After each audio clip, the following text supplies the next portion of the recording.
स्वागत है मेरे इस धीरज सर के YouTube चैनल पर।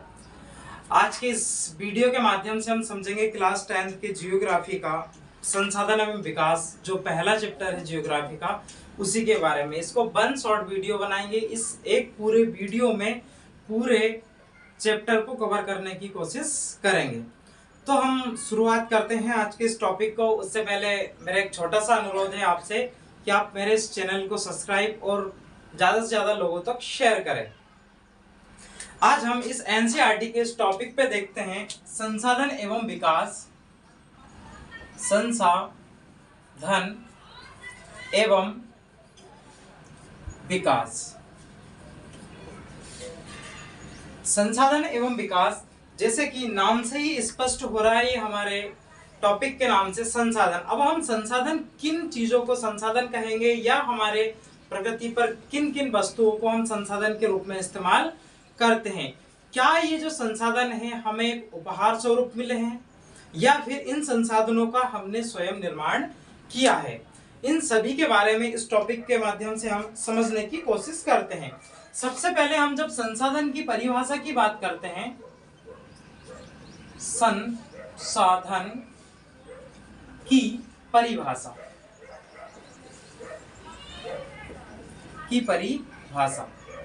जब हम संसाधन की परिभाषा की बात करते हैं तो प्रकृति में उपलब्ध वे सभी पदार्थ जो मानव की आवश्यकताओं की पूर्ति और उपयोगी हो, संसाधन कहलाते हैं। यदि हम इस संसाधन की परिभाषा की बात करते हैं तो संसाधन वह जो प्रकृति में सारी वस्तुएं जो उपलब्ध है और जो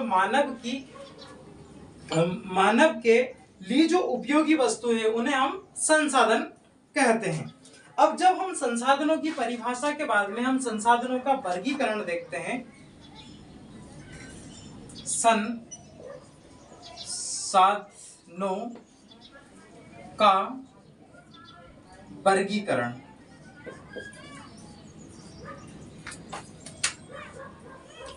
संसाधनों का वर्गीकरण।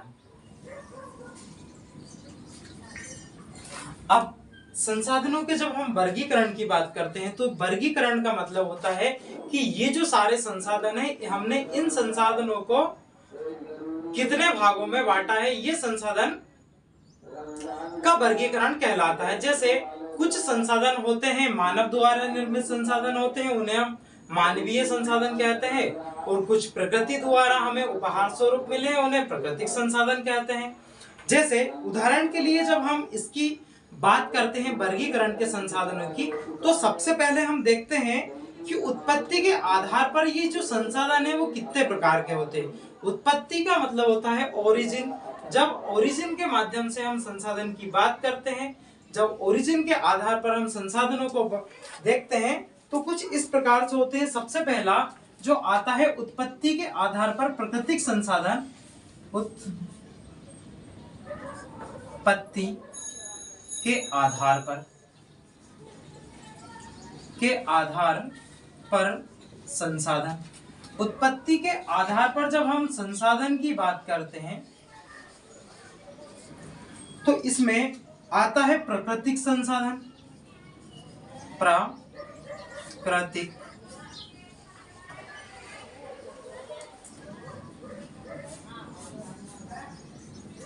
प्राकृतिक संसाधन।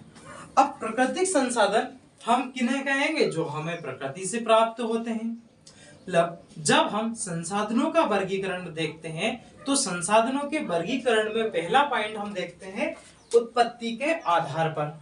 जब उत्पत्ति के आधार पर हम संसाधनों का वर्गीकरण पढ़ते हैं तो पहला जो आता है हमारा प्राकृतिक संसाधन। अब प्राकृतिक संसाधन वह संसाधन होते हैं बेटा जो हमें इस प्रकृति के द्वारा उपहार स्वरूप मिले हैं। जैसे जल, जैसे उदाहरण में जल, वायु, मिट्टी और खनिज। कुछ इस प्रकार से ये जो हमारे संसाधन है वो हमें प्राकृतिक संसाधन उत्पत्ति के आधार पर मिले हैं। जैसे जल मिला हमें, वायु मिली है, मिट्टी मिली, खनिज मिली। तो मतलब जब हम उत्पत्ति के आधार पर जब संसाधनों का वर्गीकरण पढ़ते हैं तो उसमें पहला आता है प्राकृतिक संसाधन। प्राकृतिक संसाधन में वह संसाधन जो हमें प्रकृति से प्राप्त होते हैं। तो प्रकृति से जैसे हमें वायु प्राप्त हुआ है, जल प्राप्त हुई है, उसके बाद में मिट्टी प्राप्त हुई और उसके बाद में खनिज प्राप्त हुए। तो इस प्रकार से हम इन संसाधनों का वर्गीकरण देखते हैं। अब जो संसाधन हुए वो प्रकृति के रूप से हुए, लेकिन कुछ जो संसाधन है वो मानव निर्मित भी है। जब हम इस वर्गीकरण में देखते हैं अगला मानव निर्मित संसाधन, मानव निर्मित या मानवीय संसाधन, मानवीय संसाधन, मानवीय संसाधन। मानवीय जब संसाधन की हम बात करते हैं जो मानव के द्वारा निर्मित किए हुए होते हैं उन्हें हम मानवीय निर्मित संसाधन कहते हैं। जैसे उदाहरण मैं आपको अभी पढ़ा रहा हूं इस व्हाइट बोर्ड के ऊपर, तो ये जो व्हाइट बोर्ड बनाया है वो हमें प्रकृति ने तो दिया नहीं है, ये मानव के द्वारा ही बनाया हुआ एक संसाधन है। तो इस प्रकार के हम जो संसाधन होते हैं उन्हें हम मानवीय संसाधन बोलते हैं। जैसे इसका अच्छा एग्जाम्पल आता है सड़क, जैसे सड़क, मशीनें, इमारत। देखिए अब ये जो मानव संसाधन होते हैं, मानव संसाधन वह संसाधन होता है जो मानव द्वारा निर्माण किया गया हो या जो मानव द्वारा निर्मित किया गया हो, ऐसे संसाधन को हम मानवीय संसाधन कहते हैं। अब ऐसे संसाधनों में जैसे एग्जांपल में सड़कें, अब हम इंडिया की बात करते हैं तो हमारे इंडिया में बहुत सारी सड़कें हैं। तो ये जो सड़कें हैं वो प्रकृति ने तो बनाई नहीं है, मानवों ने बनाई है। तो मानवों ने जो संसाधन के रूप में सड़कों को बनाया तो हम बोलेंगे कि ये मानवीय संसाधन है। दूसरा मशीनरी, मशीनें। अब जैसे उदाहरण के लिए मेरे पास ये मोबाइल फोन है, ये जो मोबाइल फोन हमें प्रकृति ने उपहार स्वरूप नहीं दिया है, हमने इसी प्रकृति के कुछ तत्वों को, कुछ बहुत सारे ऐसे एलिमेंट्स हैं उनको मिला जुला कर एक नई वस्तु का निर्माण किया, जैसे मोबाइल फोन, ये एक प्रकार की मशीन है। तो हम बोल सकते हैं कि ये जो संसाधन है वो मानव द्वारा निर्मित संसाधन है। दूसरा इमारतें, जैसे बिल्डिंगें। आज मैं इस कमरे से आपको पढ़ा रहा हूं तो ये मानव द्वारा निर्मित ही एक कमरा है। तो ऐसी जो बिल्डिंग है, मतलब जो बहुत सी बिल्डिंगें हैं, ये जो सारी बिल्डिंगें हैं जो हमारे हम मानव लोगों के लिए एक संसाधन का काम कर रही है, तो हम इस प्रकार के संसाधन को मानवीय संसाधन नाम देते हैं या मानव संसाधन कहते हैं। अब अभी तक हमने वीडियो में देखा है कि संसाधन की परिभाषा को समझा हमने। संसाधन वह होते हैं जो हमारे मानव जीवन को सुखदायी बनाते हैं, वो हमारे लिए संसाधन का काम करते हैं, ये इसकी परिभाषा होगी। अब जब हम संसाधनों की बात करते हैं तो संसाधनों का वर्गीकरण होता है। वर्गीकरण का मतलब होता है कि ये जो संसाधन है इनको अलग अलग भागों में बांटा गया है। जैसे हम बात करते हैं पहला संसाधन की वर्गीकरण की, तो पहले आता है उत्पत्ति के आधार पर, ओरिजिन ऑफ रिसोर्सेस। तो जब हम जब हम उत्पत्ति के आधार पर संसाधनों की बात करते हैं तो इसमें सबसे पहला आता है हमारा प्राकृतिक संसाधन। प्राकृतिक संसाधन जैसे जल, वायु, मिट्टी, खनिज, ये जो हमें प्रकृति की देन है, हमें ये जो सारे संसाधन है वो प्रकृति से प्राप्त होते हैं। ऐसे संसाधनों को हम नाम देते हैं ये प्रकृति द्वारा हमें मिले हैं या प्राकृतिक संसाधन होते हैं। जैसे अब इसी संसाधनों का वर्गीकरण में अगला आता है हमारा मानव संसाधन, ये जो मानवीय संसाधन।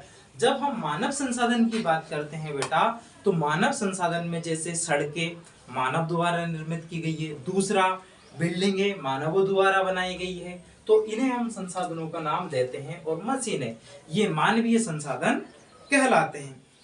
अब हमने उत्पत्ति के आधार पर पहला संसाधन का वर्गीकरण को पढ़ा था, इसमें पहला। अब हम इसके बाद में अगला दूसरे में पढ़ते हैं। दूसरा पढ़ते हैं हम नवीकरणीय नवीकरणीय संसाधन,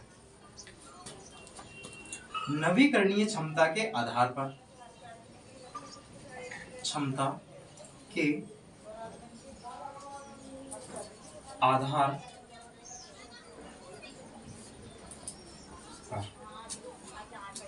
अब हम अगला इसमें वर्गीकरण पढ़ते हैं नवीकरणीय क्षमता के आधार पर। तो इसमें जब नवीकरणीय क्षमता के आधार पर हम बात करते हैं तो इसमें आता है जिनको हम पुनः प्राप्त कर सकते हैं, मतलब ऐसे संसाधन जिनसे हम कुछ प्रोडक्ट भी बना रहे हैं और उससे पुनः हम प्राप्त कर पा रहे हैं, ऐसे संसाधनों को हम नवीकरणीय संसाधन कहते हैं। जैसे उदाहरण के लिए जल,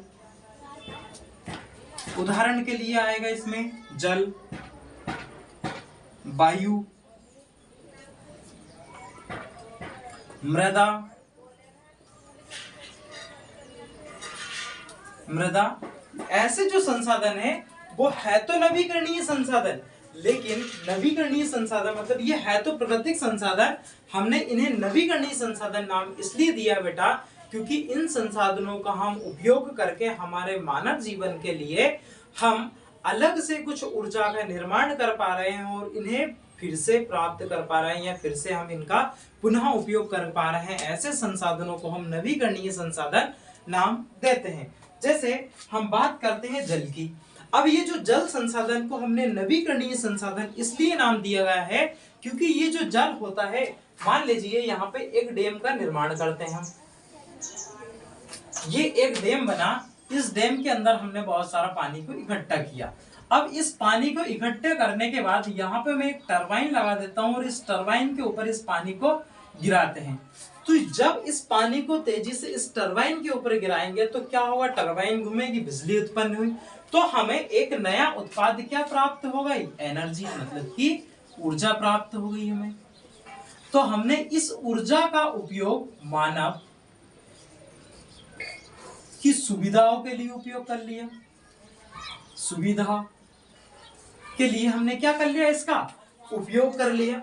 तो मुझे बताइए क्या इस जल के द्वारा हमने या इस पानी के द्वारा टरबाइन को घुमाया तो क्या पानी खत्म हो गया, क्या नहीं।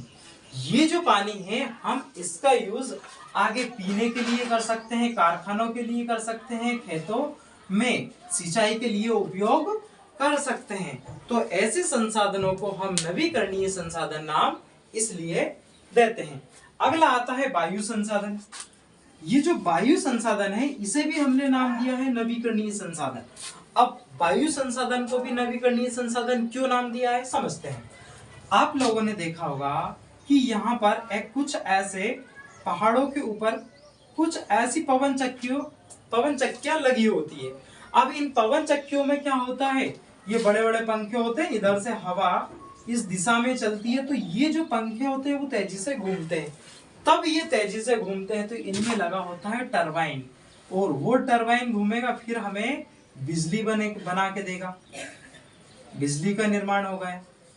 अब इस बिजली का उपयोग हम हमारे मानव सुविधा के लिए या हमारे दैनिक जीवन के कार्यों के लिए उपयोग कर लेंगे।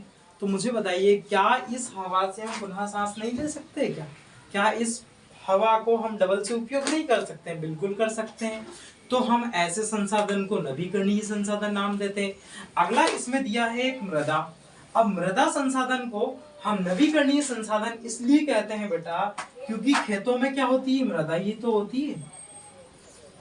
खेतों में क्या आप एक बार खेती कर लेंगे, एक बार फसल उगा लेंगे, क्या उस खेत के ऊपर डबल से हम फसल नहीं बो सकते हैं? क्या नई फसल नहीं उगा सकते? क्या बिल्कुल उगा सकते हैं। तो हम इसलिए इस मृदा को भी नवीकरणीय संसाधन का नाम देते हैं। तो अभी तक हमने इस वीडियो में पढ़ा है संसाधन की परिभाषा, संसाधनों का वर्गीकरण। तो संसाधनों का वर्गीकरण दो प्रकार से पढ़ा, प्रकृति के आधार पर जिसमें हम प्राकृतिक संसाधन लिए जैसे जल, वायु, मिट्टी, खनिज। दूसरा मानव द्वारा नवीकरणीय संसाधन में जल, वायु, मृदा। अब ये क्या होता है डिटेल्स मैंने समझाई है। अभी तक आपने इस चैनल को सब्सक्राइब नहीं किया तो पहले प्लीज चैनल को सब्सक्राइब कीजिए। अगला हम देखते हैं इसमें अगला वर्गीकरण स्वात्मिक आधार पर। अब स्वात्मिक का मतलब होता है स्वयं के आधार पर। हम जब वर्गीकरण की बात करते हैं, स्वामित्व के आधार पर तीसरे नंबर का वर्गीकरण, स्वामित्व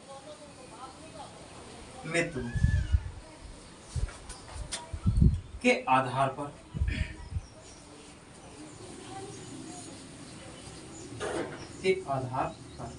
स्वामित्व के आधार पर हम बात करते हैं तो कुछ संसाधन होते हैं व्यक्तिगत,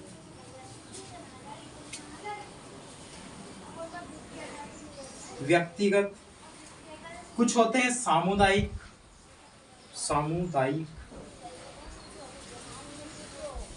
सामुदायिक, अगला आता है राष्ट्रीय, और इसके बाद में आता है अंतरराष्ट्रीय।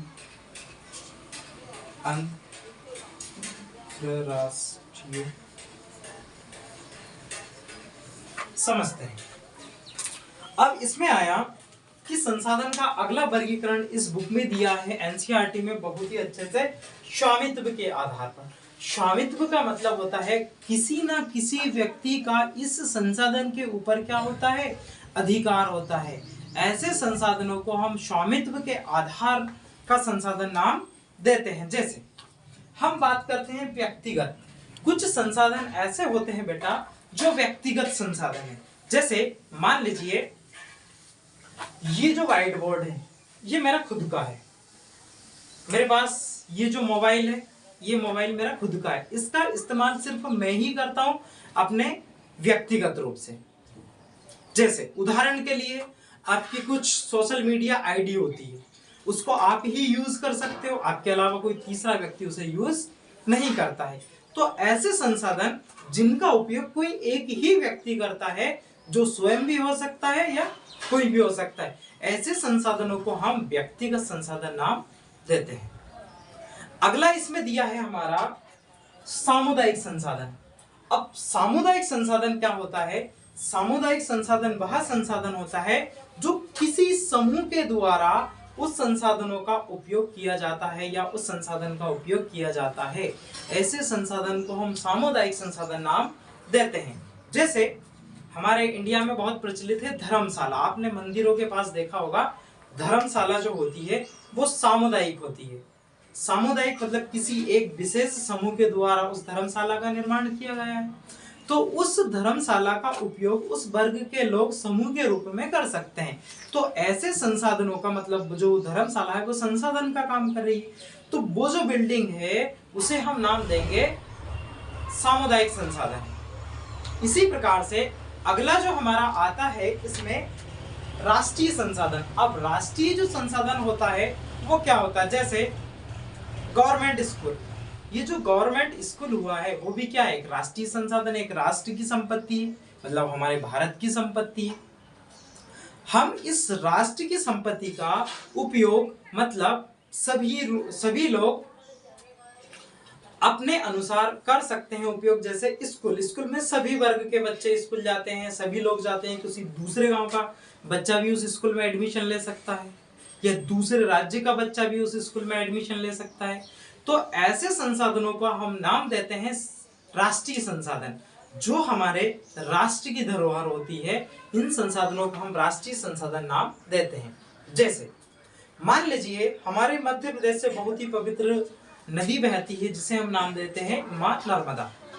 अब ये जो नर्मदा नदी है वो हमारे मध्य प्रदेश से होते हुए गुजरात में भी बहती है, तो क्या उसका पानी सिर्फ हम स्वयं एमपी वाले ही यूज कर सकते हैं क्या? बिल्कुल नहीं, गुजरात वाले भी कर सकते हैं। मतलब कि ये जो संसाधन हुआ वो हमारे पूरे राष्ट्र के लिए है, मतलब कि इसके पानी का उपयोग हमारे भारत का कोई भी व्यक्ति कर सकता है।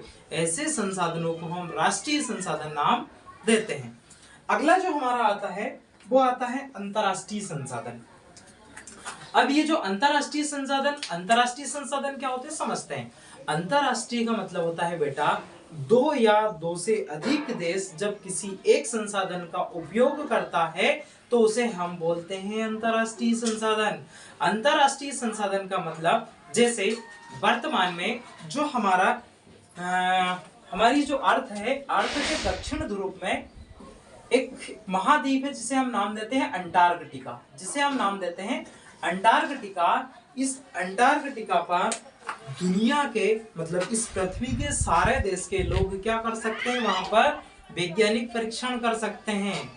तो हम इस संसाधन को क्या नाम देंगे, अंतरराष्ट्रीय संसाधन नाम देंगे। मतलब कि उस क्षेत्र पर पूरे देश या सभी राष्ट्रों का क्या होगा, सभी राष्ट्रों का अधिकार होगा। ऐसे संसाधनों को हम अंतरराष्ट्रीय संसाधन नाम देते हैं। तो अभी तक हमने पढ़ा संसाधनों का वर्गीकरण 3। पहला उत्पत्ति के आधार पर, जो 2 प्रकार का होता है, प्राकृतिक होता है, मानव द्वारा होता है। अगला हमने नवीकरणीय क्षमता के आधार पर, दूसरा स्वामित्व के आधार पर। अभी तक हमने इसके वर्गीकरण में 3 प्रकार के वर्गीकरण को पढ़ा है। अगला हम देखते हैं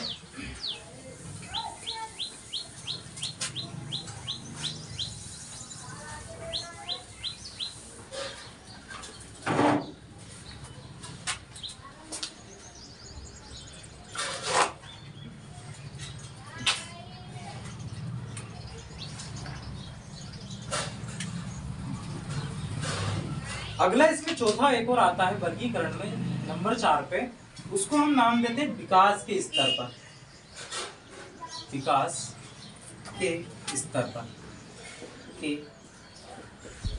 स्तर पर। जब हम विकास के स्तर की बात करते हैं तो इस पे एक और आता है विकास के स्तर पे। जब हम बात करते हैं तो एक होता है संभावित संसाधन।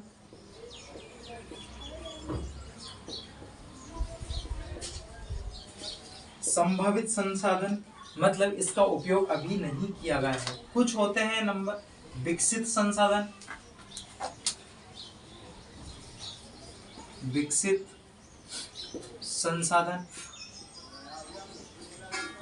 संसाधन कुछ होता है भंडार और भंडारण योग्य।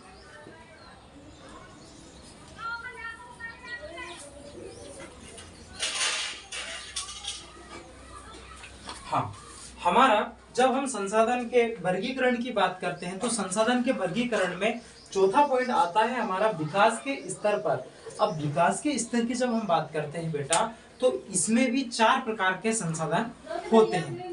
पहला जो होता है इसमें वो होता है संभावित संसाधन। संभावित संसाधन वह संसाधन होता है जिसका उपयोग अभी तक हमने नहीं किया है, लेकिन कुछ ऐसी संभावना है जिनका उपयोग हम आने वाले समय में कर सकते हैं।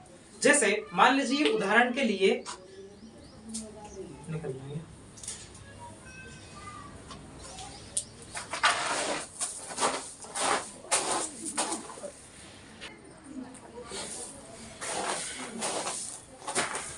हाँ, हम अगला चौथा वर्गीकरण पढ़ रहे थे इसमें विकास के स्तर पर। तो विकास के स्तर पर अगला जो हमारा पॉइंट था संभावित संसाधन। तो बेटा संभावित संसाधन वह संसाधन होता है जिसका उपयोग अभी तक हमने नहीं किया है, लेकिन कुछ ऐसी संभावना है जो आने वाले समय में भविष्य में उसको हम संसाधन के रूप में इस्तेमाल कर सकते हैं। जैसे उदाहरण के लिए हाइड्रोजन गैस। अब हाइड्रोजन गैस बहुत ज्वलनशील पदार्थ है। क्या हम आने वाले समय में उससे ऊर्जा प्राप्त कर सकते हैं? तो हो सकता है उस हाइड्रोजन गैस के माध्यम से हम एनर्जी को प्राप्त कर सकते हैं। रिकॉर्डिंग चल रही, वो चल रहा है, नंबर हो गया। हाँ, तो इस प्रकार के संसाधन को हम संभावित संसाधन कहते हैं। अगला जो आता है हमारा विकसित संसाधन। अब विकसित संसाधन क्या होता है? ऐसे संसाधन जिनका उपयोग हम वर्तमान समय में कर रहे हैं, ऐसे संसाधन को हम विकसित संसाधन नाम देते हैं। जैसे उदाहरण के लिए पेट्रोल वाहन, जो पेट्रोल से चलने वाली गाड़ी है। पेट्रोल से चलने वाली गाड़ियां हैं, उनका क्या कर रहे हैं? उपयोग कर रहे हैं। डीजल से चलने वाली गाड़ियों का उपयोग कर रहे हैं। तो ऐसे संसाधन जो विकसित हो चुके हैं उन्हें हम विकसित संसाधन नाम देते हैं। जैसे अगला आता है भंडारण। भंडारण का मतलब होता है जब ऐसे संसाधनों को हम स्टोर करके रखते हैं और जब समय आने पर या वहां से उस स्टोरेज में से उस संसाधन को निकाल कर इस्तेमाल करते हैं, ऐसे संसाधन को हम भंडारण संसाधन नाम देते हैं। जैसे उदाहरण के लिए हम इसमें लेते हैं पेट्रोल, कच्चा तेल।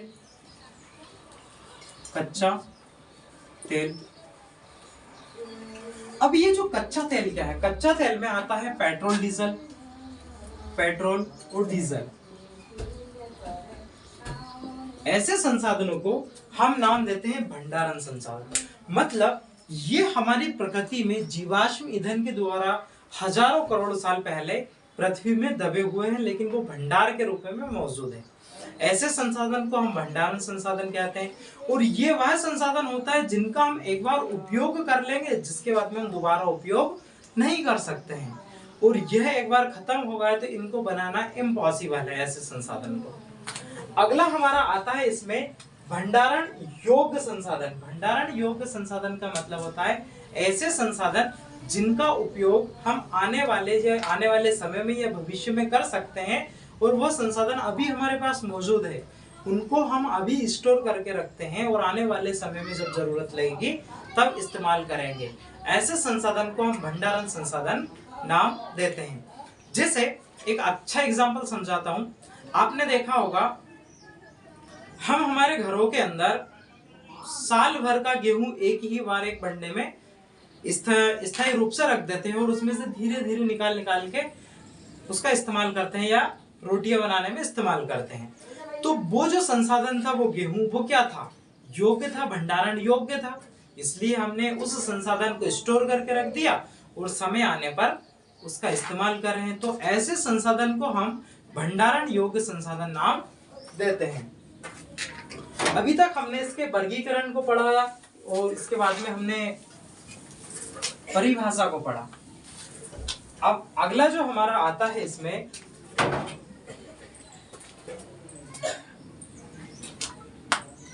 वह आएगा संसाधन का उपयोग।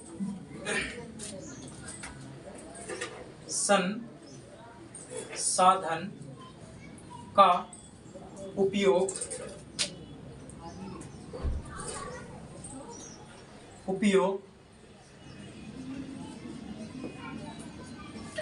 एवं समस्या।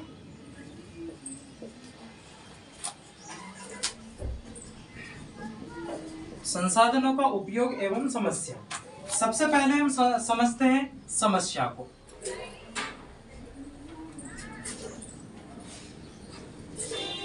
समस्या में पहले तो हम इसका अंधाधुंध दोहन कर रहे हैं, अत्यधिक दोहन,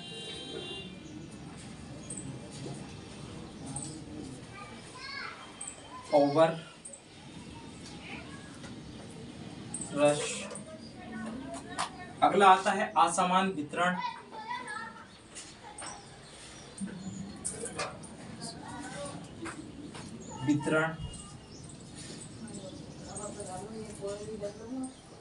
असमान वितरण और पर्यावरणीय क्षति।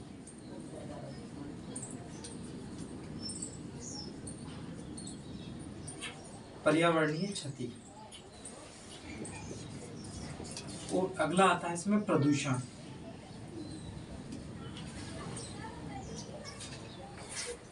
सबसे पहले हम समझते हैं कि ये जो हमारा संशोधन का हम उपयोग कर रहे हैं और इसमें क्या क्या समस्या आ रही। तो समस्या में सबसे पहली समस्या तो ये है कि हम इन संसाधनों का क्या कर रहे हैं, अत्यधिक दोहन कर रहे हैं। अत्यधिक दोहन का मतलब ये होता है बेटा, जैसे अभी हमारे पास जो संसाधन है, मान लीजिए पेट्रोल है, पेट्रोल सीमित संसाधन है हमारे पास।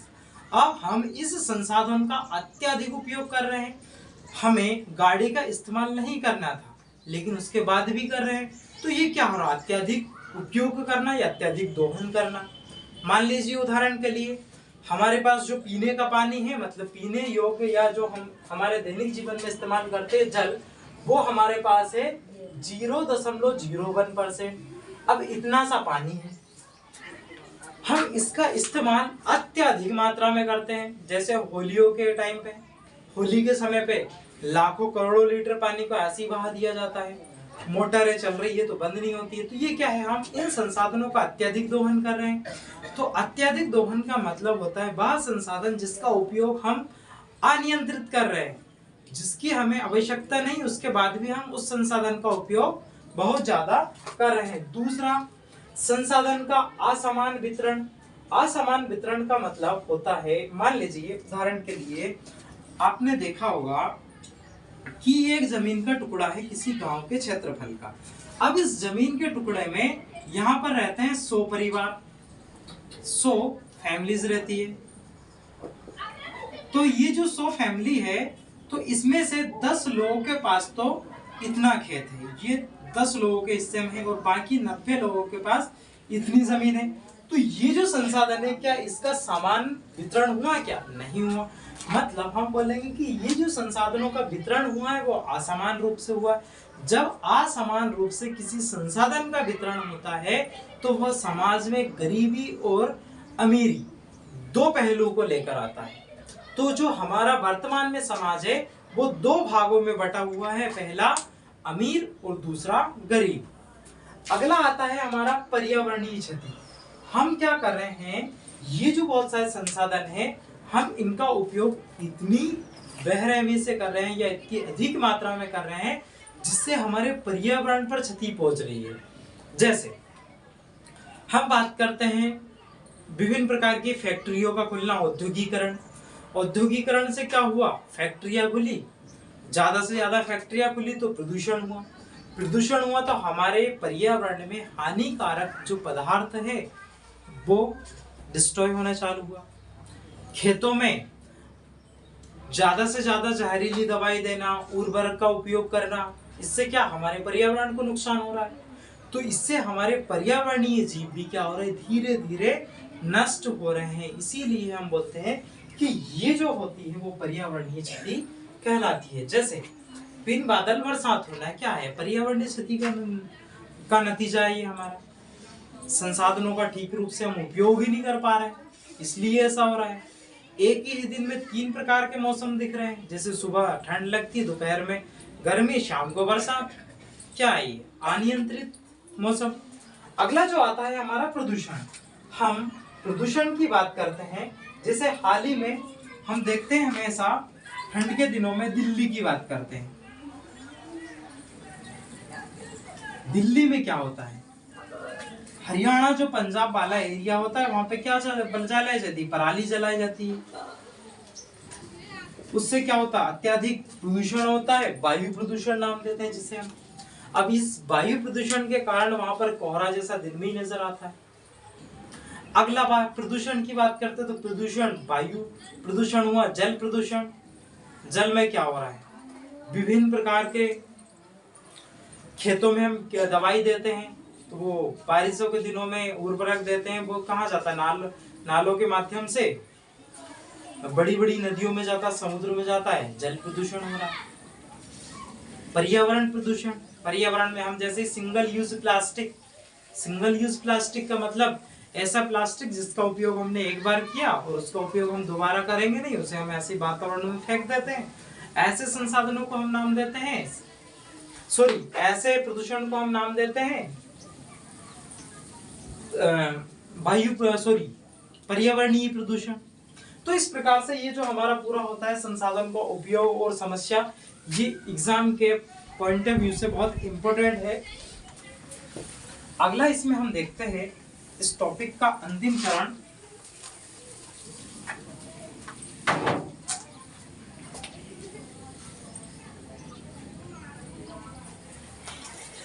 संसाधनों का संरक्षण।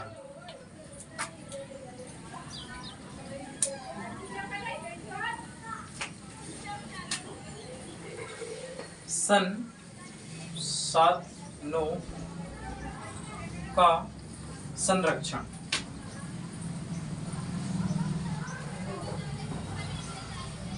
संरक्षण, संसाधनों का संरक्षण। संसाधन हम समझ चुके हैं, संरक्षण समझा देता हूं। संरक्षण का मतलब होता है हम उन्हें कंजर्वेशन मतलब कि संभाल कर रखना, संरक्षण कहलाता है। जैसे कुछ महत्वपूर्ण होता है पुनर्चक्रण, रिसाइकलिंग होता है। कुछ ऐसे संसाधन होते हैं जिनको हम रिसाइकल कर सकते हैं। रिसाइकलिंग। अगला आता है रीयूज। रीयूज वृक्षारोपण। अगला मृदा संरक्षण।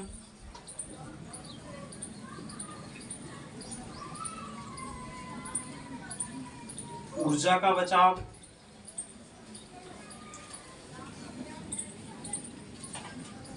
ऊर्जा का बचाव और पर्यावरण अनुकूल तकनीकें।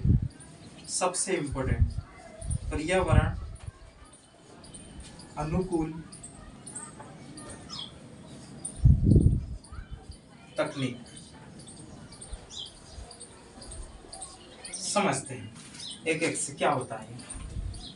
संसाधनों का हम संरक्षण की जब बात करते हैं तो पहला आता है इसमें रिसाइकलिंग। रिसाइकलिंग का मतलब वह होता है बेटा, जैसे बहुत सारे ऐसे प्रोडक्ट होते हैं जिनका उपयोग हम एक बार कर चुके हैं लेकिन उसका उपयोग हम दोबारा नहीं करते हैं, जैसे सिंगल यूज प्लास्टिक। अब इस सिंगल यूज प्लास्टिक को क्या होता है, मान लीजिए पानी की बोतल को मैंने खरीदा और उस 1 लीटर पानी को मैंने पीने के बाद उस बोतल को ऐसे ही छोड़ दिया, उसका मैंने डबल से उपयोग नहीं किया। तो हम क्या करते हैं या फिर क्या करते हैं बहुत से लोग या सरकारें, उस प्लास्टिक को उठाकर कंपनियों में ले जाया जाता है या भट्टों में ले जाया जाता है और उनसे एक नया प्रोडक्ट बनाया जाता है। जैसे कुर्सियां बना देना, क्या किया, रिसाइकलिंग किया। रिसाइकलिंग का कुछ मतलब नहीं है, सीधा सा कि जो वस्तु को हम इस्तेमाल नहीं कर रहे हैं उसे कोई नई वस्तु बना दी, उसे रिसाइकलिंग नाम देते हैं। इस प्रकार से हम इन संसाधनों का संरक्षण कर सकते हैं। रीयूज, रीयूज का मतलब होता है पुनः उपयोग करना। पुनः उपयोग करना, मान लीजिए मेरे पास ये मार्कर है, अब इस मार्कर को मैंने मार्केट से खरीद कर लाया और इसको एक बार मैंने चलाया, जितना भी ये चला उतना इस्तेमाल किया मैंने और उसको ऐसे ही फेंक दिया। फेंकना नहीं है, मैं क्या करूंगा, इसे रीयूज करने के लिए इंक फिर से डाल दूंगा इसमें।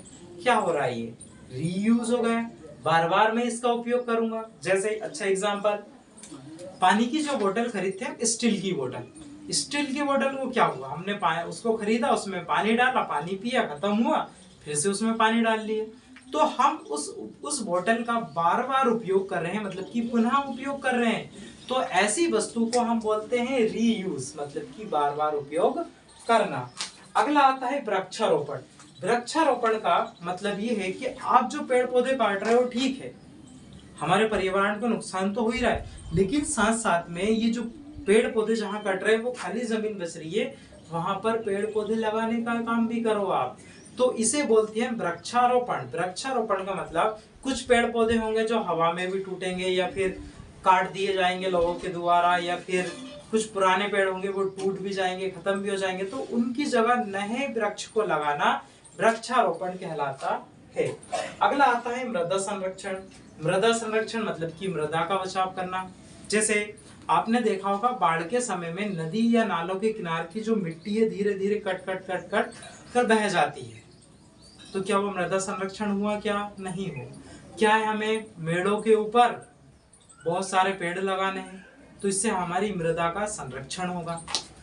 अगला इसमें आता है ऊर्जा का बचाव। ऊर्जा का बचाव जैसे पेट्रोल डीजल का हमें बचाव करना है, ज्यादा से ज्यादा बिजली का उपयोग जब हमें उपयोग में करना हो तो ही उसका इस्तेमाल करें, अन्यथा लाइट को बंद रखें।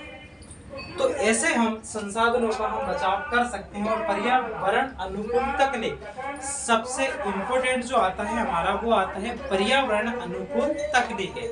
पर्यावरण अनुकूल तकनीक वह तकनीक होती है जिसके माध्यम से हम जो भी वस्तु का इस्तेमाल करें या जो भी संसाधन का उपयोग कर रहे हैं वो हमारे पर्यावरण के अनुकूल है। जैसे हाल ही में आया था प्लास्टिक बैग की जगह कागज के बैग या कपड़े के थैले का इस्तेमाल करना, वो क्या है, हमारे पर्यावरण के अनुकूल है। तो इस प्रकार से ये जो हमारा टॉपिक है इसमें हमने पर्यावरण संरक्षण के बारे में पढ़ा, संसाधनों का संरक्षण पढ़ा हमने। बहुत सारे विभिन्न प्रकार की टॉपिकों के इस लेक्चर के माध्यम से हमने कवर करने की कोशिश किया है। कुछ इसमें और भी महत्वपूर्ण पहलू बचते हैं तो उनको देख लेते हैं।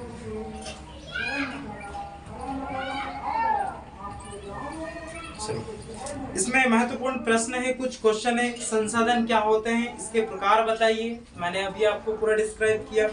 अगला इसमें क्वेश्चन पूछा जा सकता है नवीकरणीय संसाधन और अनवीकरणीय संसाधन दोनों में अंतर पूछे जा सकते हैं। इसमें अगला क्वेश्चन भूमि संरक्षण के कारण और संरक्षण के उपाय, भारत में मिट्टियों के प्रमुख प्रकार और फसलें, ये हम अगले टॉपिक में कवर करेंगे।